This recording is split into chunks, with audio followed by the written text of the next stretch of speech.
TDH. As a fellow Morena. As a fellow Uy, Morena. hi everyone! Okay pa kayo? Okay pa naman. Okay, we're ready.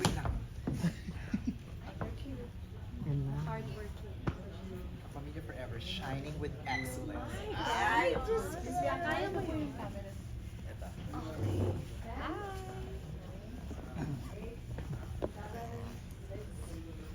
Di ba kailangan mag-intay? Di ako niya sa intay. Good afternoon! Magandang araw po mga kapamilya. We just witnessed another exciting contract signing. And today, she'll be joining us for a fun chit-chat with our friends from the press. Kapamilya Forever, shining with excellence. The one and only Bianca Gonzalez. But before I let her speak, I just want to say hi to all our kapamilyas who's watching us right now via ABS-CBN Entertainment and Star Magic Facebook and YouTube channel. Hello po sa inyo lahat. Please don't forget our official hashtag, Kapamilya Forever Bianca. Ayan! You know, Bianca has always been a familiar face on the screen. Most talented, respected, and one of the reliable hosts ng ABS-CBN. And we're excited to find out what's next. Diba? Ano bang mga gagawin niya now that she just renewed her network contract with ABS-CBN? A warm welcome to Miss Bianca Gonzalez! Hello, MJ! And hello, everyone! Maraming salamat for being here. And syempre sa lahat ng nanonood online. Parang bait mo. Hello! Parang bait mo lately. Parang bait naman talaga ako. Yeah. Wow! Pero sa Pero group, ikaw, batchmate kasi kita. Yes! Sabay tayo nagsimula What's sa your year? industriya halos. 2004 sa telebisyon. Pero 2003 ako nagsimula nung brainstormer tsaka trainee writer. Okay, kinda share. Baka hindi na nag-gets ko ano yung Brainstormer 2003 era Uh-oh. of Bianca. Para na ma-inspire sila how you started. Actually, What was your role? ang first job ko sa ABS-CBN, college pa ako noon. Tapos I took a part-time job bilang trainee writer at saka brainstormer. So brainstormer basically yun yung parang mag-meeting kayo, mag-iisip kayo ng mga bagong show. Kasi at that time, kasagsagan ng reality shows That's right. in America. So they wanted to do more here. So part ako nung pool na yon. Akala ko magiging director ako at writer. Pero iba ang naging plano ng tadhana. What was your first show in ABS-CBN? Or in Studio 23? My first show totally was Why Speak talaga. Okay. That was my first show on ABS. Yung Why Speak ba, part yan nung bin-rainstorm ninyo? No, not at all. Yung Why Speak, nako, mga millennial dito ang nakakaalala ng Why Speak. Di ba sila isa siya. pinapanganak mo? Yung iba naman, Gen medyo Z. batchmate natin. Gen Z, I love it. Pero siguro narinig mo na yung Why Speak. Ganun pa yung hand sign namin noon. Why Speak with Karen Davila and Ryan Agoncillo. Idea talaga siya ni Father Tito Kaluwag. Para siyang debate show, pero youth issues. Okay. Yun. And fast forward to 2025. Mm. So, 2 decades in ABS-CBN. Pag binabalikan mo yung pinagdaanan mo, ano yung pumapasok sa isip mo? Do you feel overwhelmed sometimes? Kanina when I was watching the video that they made, I super felt overwhelmed. Kasi iba yung parang iniisip mo lang na, ito lahat ng mga ginawa ko. Pero iba pag nakita mo, naririnig mo, it really took me back in time. And like I said, no, overwhelmed, pero parang Sabay nung dumaan. the biggest feeling talaga is just gratefulness. Na imagine after 21 years, kahit na hindi ko pinasok ang acting, or singing, Bakit nga ba? or dancing, Alam ko, puro tape. ito lang talaga yung pakiramdam ko gusto ko gawin at interesado ako. And I always say na mas gusto kong ini-interview ko yung mga artista sa pelikula kaysa ako yung nasa pelikula. Hindi ko talaga ma-imagine. Pero nagkaroon ba ng kahit isa man lang acting gig? None. Seriously? Ang most ko is cameo Okay. sa Quezon Ave. Wow, ang luma.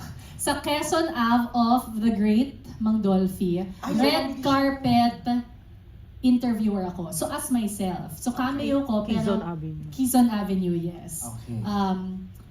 Red carpet interviewer. Bilang ako pa rin. Yun na yun. Yun na yun. Oh. Singing, sabi mo kanina, hindi din. Wala, hindi din. Dancing.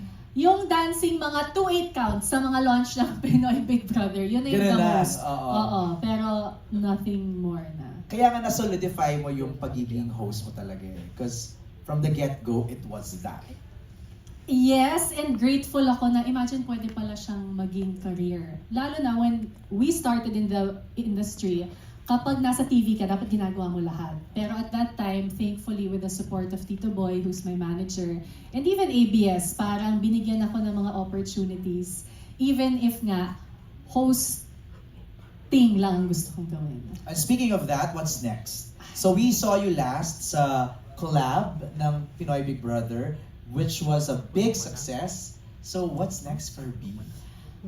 We did announce it during our big night at the very, very end na meron agad-agad collab season 2. Okay. So yun ang pinaka agad-agad na mangyayari. Other than that, Of course, I'm super excited to get to try other formats, other programs. Ang pinaka-challenging lang, I guess, is ngayon kasi era ng drama. Diba? Okay. So, like yung mga talk shows ng mga unang panahon, wala na masyado ngayon. So, I guess yun yung challenge when you are a host. Pero yeah, I'm just excited for the other titles and the other original concepts na magagawa ng ABS-CBN. alright, simulan na natin ang Q&A. We have questions prepared from our friends from the press. At ako rin magbabasa para happy ka. Happy naman ako. Happy nga ako na ikaw yung nandito ngayon. Bakit na It's such naman? an honor, MJ Felipe, na ikaw ang nag-i-interview sa akin. Iniwasan mo nga ako sa Taiwan. Eh. Hindi lang tayo nagkaabot. I know. Grabe. Oo. From Sino kasama mo doon? Friend, hindi ba to? Parang hindi yun yung nakita Friends from namin. Tili Patrol. Yan. Parang iba. Parang Ay, parang hindi sila naniniwala. Ah, talaga? Sa Wednesday. Oo, sa Wednesday.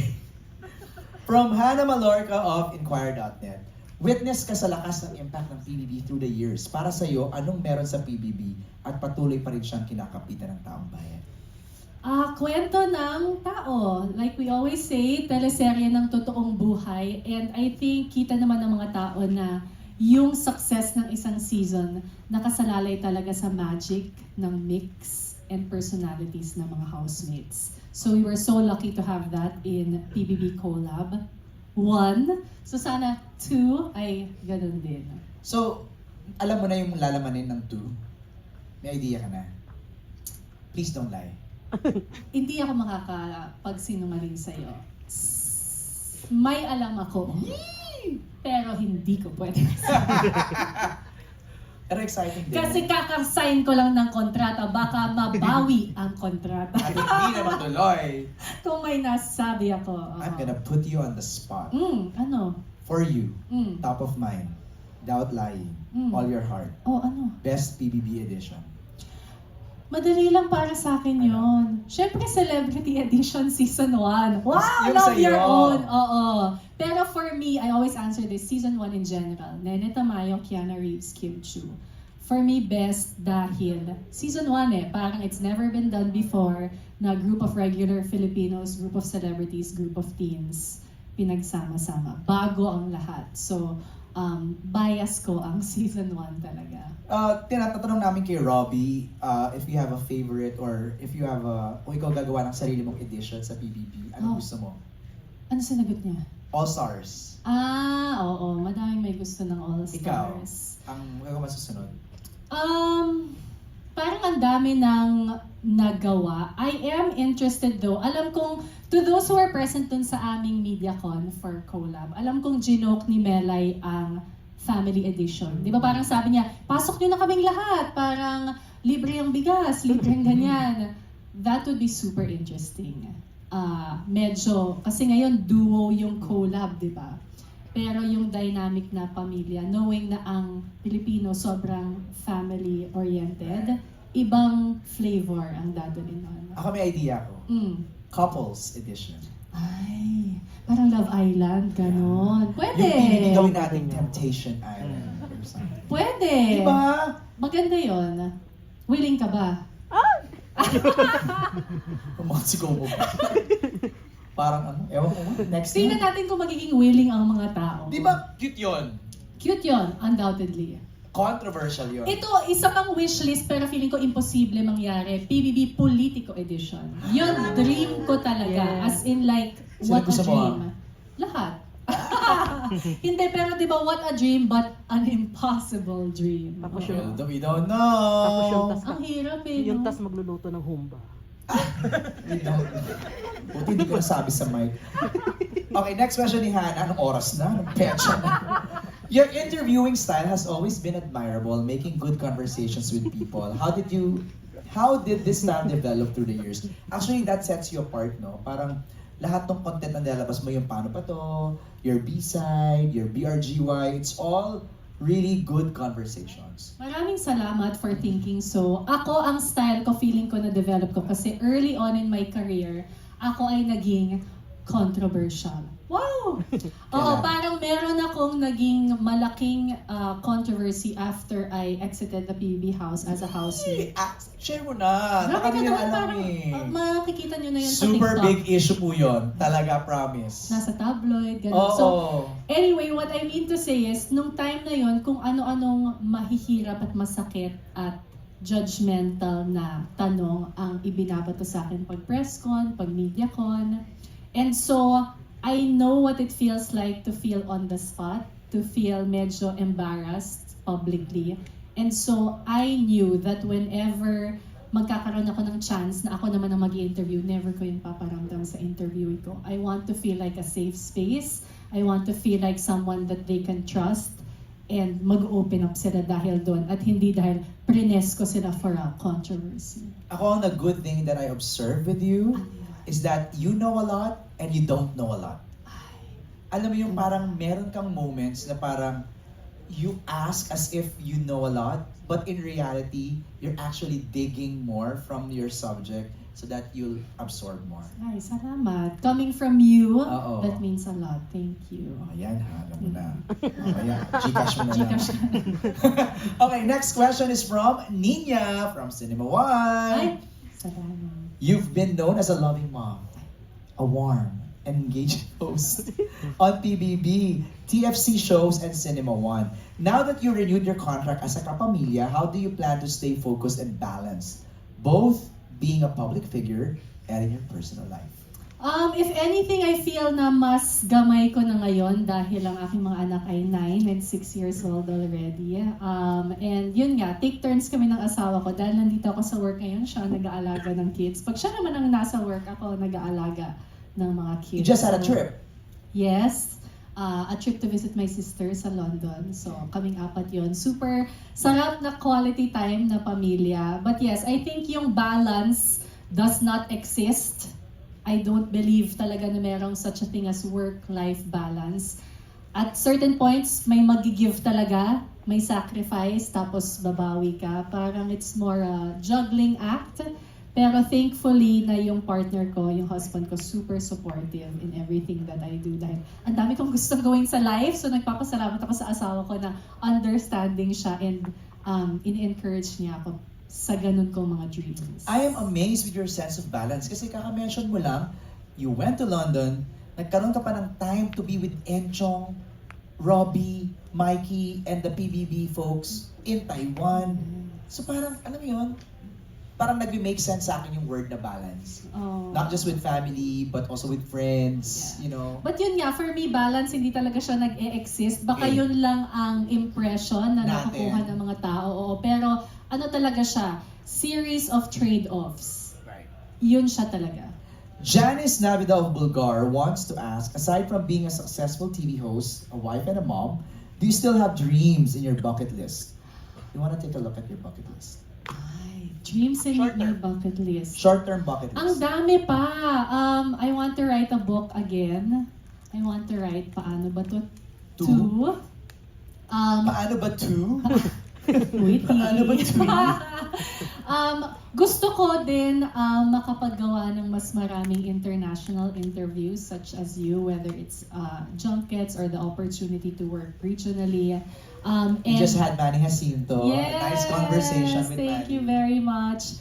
And ako talaga, I want to try other formats. Kasi syempre dito, kilala ako na ate ako in Pinoy Big Brother, but I know that when I get the chance to do another type of either a talent competition, a reality show, game na game ako na mag-try ng ibang klaseng style naman doon. Oo, parang okay ka din sa ano, kung hindi na pwede si Juday, bet on your baby. Ay, ang saya! Di ba, no? Ang cute ng Bet on Your Baby. Pero I love Juday and Bet on Your Baby. Sinabi ko naman, just pass in na case siya doon, game na game ako. Di ba, bagay ka doon? Thank you. Si Mika Geronimo of Cinehub would like to ask, you've been regarded as a Morena beauty throughout the years. What does that special distinction mean to you? And what do you feel about Morena representation in media today? I am That's a truly... loaded question. Oo, totoo. Napakalaking honor, responsibility, and pressure na maging Morena icon, in quotes. Pero I am glad kasi nung nagsimula ako sa industriya talaga siya ng mga tisay, mapuputi. I would often get bashed dahil ako ay maitim kumpara sa aking mga katrabaho. But I'm so glad na now, napakarami ng magagandang Morena who prove na hindi kailangan maging maputi para maging maganda. And I'm happy to see more of us in the industry. I saw your editorial in Allure, Salamat. the Morena Beauties. Diba, Angel Aquino, Tweety De Leon, Mylene Dizon, diba, ang gaganda. Tumiklop nga ako sa pictorial yung parang, oh, ganda nila. Tumiklop, umawra ka nga. Eh, syempre, kailangan lumaban, Oo, Mi. hindi ka nagpatalo. Di ba? Thank you, Mika, for your question. Last question is a question we got online. If you were to interview a famous personality, who would it be and why? And what would be your pasabog question? That's so difficult. It is difficult. Anyone. Anyone living. Famous personality. Kasi baka sabihin mo, Cleopatra eh. Alam nga namang buhay pa naman si Madam. Siguro isa to sa mga hindi ko pa na-interview, na dream interview ko. Si Tita Cory Vidanes. Okay, and what I've would never be your interviewed pasabog her. question? Ang tatanungin ko lang sa kanya, sa lahat ng pinagdaanan ng ABS-CBN in the past few years, ano ang pinakamalaking at importanteng lesson na baon-baon mo? Grabe ang mga pinagdaanan nating lahat, and Tita Cory is our mother figure, di ba? Who stayed strong amidst it all. And siguro ngayon, iba na yung view niya sa mga nangyari versus nung nasa kalagitnaan talaga tayo ng lahat na yun. So I'd love to sit down with her. Actually, and Sir Carlo Katigbang as well. Silang dalawa, di ko pa na-interview. To ask them about lessons learned sa panahon na yon. Sinama mo ba sa kontrata mo ngayon yan? Hindi nga eh. Sana sinama mo Addendum na. na lang. Sana sinama mo naman. Thank you so much, palakpakan natin, Bianca Gonzalez. Thank you very Your much. message of MJ. love to all our kapamilyas and to everyone who are looking forward to your next and upcoming projects. Grabe. First of all, thank you, MJ. We're Maraming manifesting. salamat. Yeah. Ay! Maraming salamat Ikaw na lang. din to our friends from the media and the press. Thank you everyone sa lahat ng mga kapamilya na sumubaybay sa akin, sa Pinoy Big Brother throughout all these years. I am just overwhelmed with gratefulness sa opportunity na kapamilya pa rin ako hanggang ngayon. May mga pinipitch, niluluto kami ni MJ na mga ideas na mga gusto naming gawin. Sana mangyari ang mga yan. But yes, just continue to support all our Kapamilya programs. And of course, abangan nyo ang PBB Collab 2. We love you. Love you, MJ. Thank you to all our kapamilyas who watched us. Enjoy and ingat lagi. Love you, Bianca. Thank you everyone.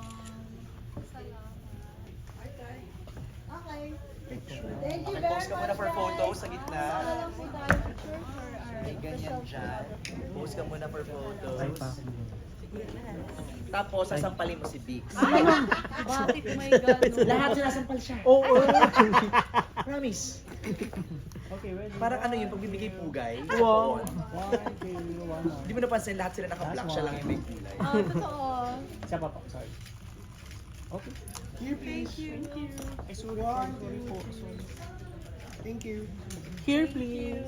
Wow. Thank you. Here po. Yeah.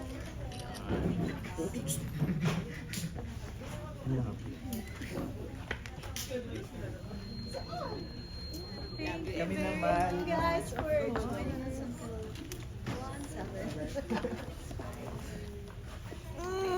Sige, Wednesday. Ang samar at labig na. Ayaw nga pala. Sa atin yun. So, ito tuloy-tuloy mo na. Sa'yo yun? Oh yeah, oo. Ay, hindi. Nalagla. Magsi-season break ako ng October. Yeah, mga So you can have one more? Ang sabi ko,